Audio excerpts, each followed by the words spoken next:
Сәлеметсіздер ме, әріптестер? Мен Тараз қаласының Иван Васильевич Панфилов атындағы номер 39 мектеп гимназиясының қазақ тілі мен әдебиетінің мұғалімі, педагог-модератор Акимова Венера.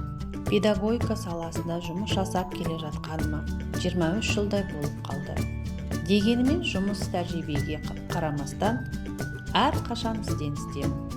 Балаларға тіл үйретудің жаңашыл әдістерімен ізденіп, сабақтарында қолдануға тырысамын.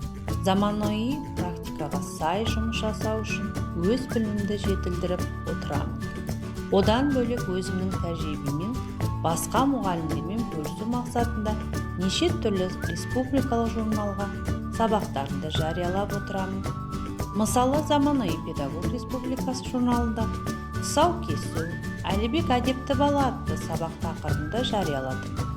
Ал Тәрбие алаңы журналында теңіз асты сабағында жарияладым. Егер оқушыларым олимпиадаға қатысу ынтасы болып жатса, әрқашан қолдау көрсетуге тырысамын. Нәтижесінде оқушыларым әрқашан жақсы нәтиже көрсетеді.